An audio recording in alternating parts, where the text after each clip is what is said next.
Hey guys, what's shaking? I'm Rod, your happy hippie. I'm here at Cadence and Amelia's in downtown Clinton, Tennessee. On my last video, I showed like 7 albums that I had scored from a friend of mine. And I had mentioned that he had a whole lot of albums. 2 boxes he brought in the shop. He's got more at his house. All these came from his personal collection. He's liquidating. All of them in really good shape. So, here are the ones that are staying at the shop for sale.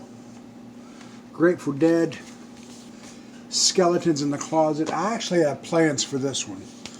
I know somebody in the VC who I'm probably going to send that out to. Grateful Dead.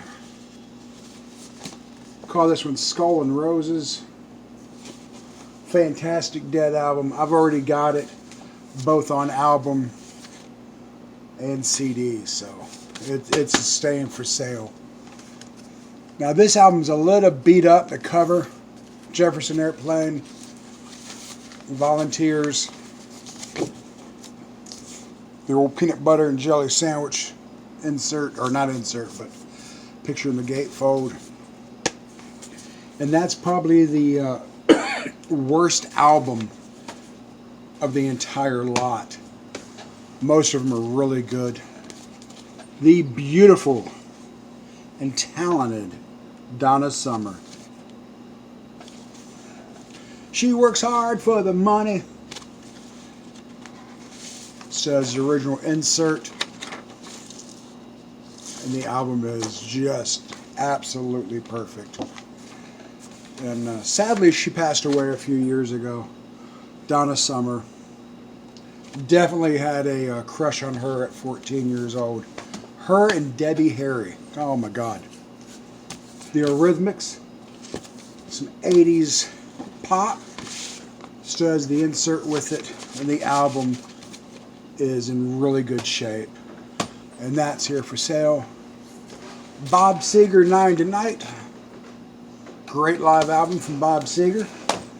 I'm going to kind of make this video go fast because there's a lot to show. Foreigner. They did like 3 or 4 different covers, different versions of this cover when it first came out. Album's in real good shape. I guess to get people to collect it. But different colors they did. Bad Company. This is one of my favorite Bad Company albums. Swan Song, of course. The original insert is with it.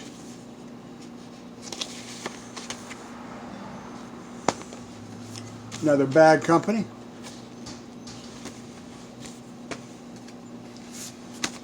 Couple from Dire Straits. Dire Straits doesn't get a whole lot of love in the VC, but Martin Knopfler is an incredible guitar player. I saw him play with Eric Clapton. He toured with him. Clapton and him together. It was just an amazing guitar show. At the end of the show, the encore, they did Money for Nothing, and that was the only song during the whole concert that Mark actually sang. He just played guitar for the concert. John Lennon, Yoko Ono, original insert. Unfortunately, the last album this man ever got to do because of that piece of shit, Mark David Chapman, and I hate saying his name, but I hope he's rotting in a prison cell. Let's get positive now. Superfly, look at this album. Curtis Mayfield. And I love the way this album opens up. And the vinyl itself is in really good shape. Hope y'all can see that. I mean, it's really, really a cool album. Curtis Mayfield. Superfly. Did anyone see that movie? You could still find it like on YouTube. Definitely a 70s movie, but a very cool soundtrack. And this is very tempting for me to put in my own collection. Stevie Wonder. Look at the incredible artwork on this album.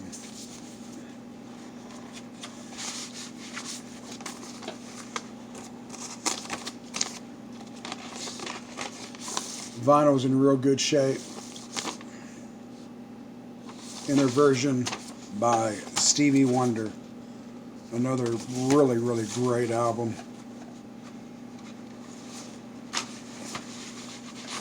I'm going to speed this up just a little bit, man. I feel like I'm playing show and tell sometimes. Again, I'm going to show that. Love that album artwork. John Mayall. He is a bad man. 80-something years old and still kicking ass. Otis Redding. This is another one. That's going to be hard for me not to work out a deal to keep. Pet Sounds. And a mono. It's an original mono copy. The cover is beat. It's beat senseless, but the vinyl is good. A good cleaning, and wow, what a cool album. He didn't even realize he had something there. He was going to let it go for like $1 or $2. In fact, most of these albums he was going to just let go. I was like, oh my God, Cliff, my brother from another mother, you can't. And so, this is another one, Jeff Beck Group. This is a killer rock and roll album. Then there's this little old band from Texas you may have heard of. That always makes me hungry. ZZ Top. It's got Waiting for the Bus, Jesus Has Left Chicago, Beer Drinkers, Hellraisers, Masters of Spark, LaGrange. Great album. If you're into ZZ Top, that's a great one. Or if you're not and you're thinking about, maybe getting into them, good album to start with. Paul McCartney. Sir Paul McCartney. Crosby, Stills, and Nash. Great album by them. More John Lennon. John Lennon collection. The Eagles. The Moody Blues. The Moody Blues. 10 years after, this is another one that I think that's Stonehenge. Another one I'd love to, try to keep. That's a solid album. Steppenwolf. I know Steppenwolf well, but this is a record I'm not familiar with. Recorded live at the Matrix in San Francisco, May 14th, 1967. Mazzy. If you're tuning in and you're watching it, Matrix, is it still in existence? Is it history? Can you tell us anything about it? He was born and raised out there, so if you know, let us know. I'd love to know about that club. Eat a Peach, the Allman Brothers. The artwork back then, it was just so cool. The Animals. Now this is a band I am not familiar with, and I'm going to butcher their name. Osibisa. And from a distance, it looks like a Yes album, but it's not. I've not listened to it yet. I'm probably getting laughed at right now. There are probably just thousands of you. Well, I don't have 1,000 people watching, but there are people who are watching are probably correcting me. Look how groovy that is, man. I'm going to take that home and give it a test spin. A couple copies of the Bloomfield Super Sessions, and there with 2 copies of that. Are you seeing double? Are you tripping? No, we got 2 copies.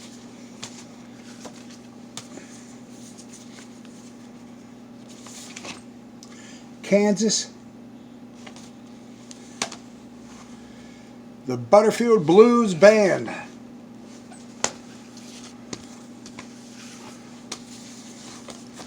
Copy of Disraeli Gears, Cream. And this is a very clean copy of Little Feat. Dixie Chicken. Commander Cody and the Lost Planet Airmen. Some Traffic, 2 Traffic albums. What was up with those guys and their albums, like cutting like that? Very cool Traffic albums. A clean copy of the Guess Who Best Of. Every time I see this album, it's beat to hell, like beat beyond belief. But it's a good clean copy. Aerosmith. This is the only album Aerosmith ever made without Joe Perry. This was during the period of where he took off and he was doing his own thing. The Joe Perry Project, I think it was, he was doing. But anyway, I saw that tour. In fact, that was the first concert I saw, was Aerosmith without Joe Perry. And last, but certainly not least, The Cure is a double record, but it's not a gatefold, but it is a double record. And it's called Happy Ever After. Not a Cure fan. I know there are a lot of Cure fans out there. I know there were really good, solid new wave. Is that safe to say? Call them new wave? Anyway, thank you guys for tuning in. I hope this wasn't too much rambling. I just wanted to show you these albums. And there are tons and tons more the guy brought in. But I just picked out what I thought I'd show. I can't get over how well he kept these albums. And there's a couple in here. It's probably going to end up in my collection. Anyway, I'm at Cadence and Amelia's, Clinton, Tennessee, 307 North Main Street. Got 3 floors of antiques. We have a coffee shop, organic beans we use. Got the record department. We have a huge book department. If you're a book nerd, you're going to love this place. If you're a record nerd, you're going to love this place. If you're a coffee head, hey Craig, Yeah. come here. Anyway, I'm going to bring Craig over here. I don't know if I've ever had him on one of my videos, but this is his shop. And Craig, Hey, how's say it going? hi to YouTube. This is his shop, Cadence and Amelia's. He's kind enough to let me be part of this. So guys, we welcome you by 307 North Main Street. How many square feet? We got retail, about 24,000 square feet of retail, and about just under 50,000 square feet in the building. That's right. Hey guys, peace, man. Come on by. We'd love to give you a tour. Love to have a cup of coffee with you. Peace.